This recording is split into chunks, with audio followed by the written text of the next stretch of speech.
اعوذ باللہ من الشیطان الرجیم بسم اللہ الرحمن الرحیم السلام علیکم ورحمۃ اللہ وبرکاتہ۔ قابل صد احترام زی کے گلوبل کے معزز دوستو، میں آپ کو دل کی اتھاہ گہرائیوں سے خوش آمدید کہتا ہوں۔ میں امید کرتا ہوں کہ آپ سب بفضل خدا خیریت سے ہوں گے۔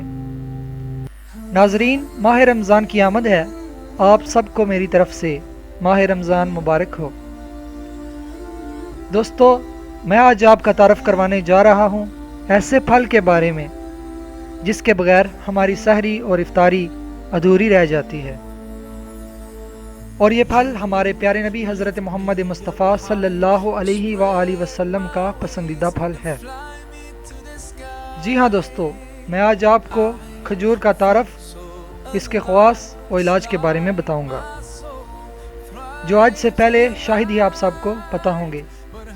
تو چلیے دوستو، شروع کرتے ہیں۔ ویڈیو کو شروع کرنے سے پہلے میں زی کے گلوبل پر آنے والے تمام نئے بہنوں اور بھائیوں سے گزارش کرتا ہوں کہ وہ میرے اس چینل کو ضرور سبسکرائب کر لیجئے اور ساتھ میں دیے گئے بیل آئیکن کو بھی ضرور پریس کیجئے تاکہ آپ کو میری ہر نئی آنے والی ویڈیوز کی نوٹیفیکیشنز سب سے پہلے ملتی رہیں۔ کھجور غذائیت سے بھرپور قوت بخش پھل ہے۔ کھجور غذائیت اور صحت بنانے والے ضروری اجزاء کا ایک نادر مجموعہ ہے۔ اس میں برسات میں پیدا ہونے والی اعصابی تھکن، خرابی ہضم اور چڑچڑے پن کا قدرتی علاج ہے۔ اس سے خون بھی پیدا ہوتا ہے۔ اس کا مزاج گرم ہے۔ اگر صبح شام یا دن میں 2-3 مرتبہ 5 سے 7 دانے کھجور کھانے کی عادت ڈال لی جائے تو بدن کو عمدہ خون پیدا کرنے کے لیے سستی ٹانک ہے۔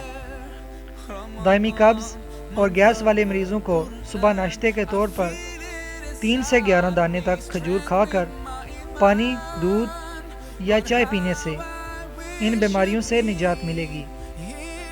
پرانے معدے کے مرض، جن کا اعصاب کمزور اور غذا دیر تک معدے میں ٹھہرتی ہو، انہیں صبح صرف کھجور کا ناشتہ کر کر آدھ سے 1.5 چٹان تک عرق گلاب کا استعمال کرنا چاہیے۔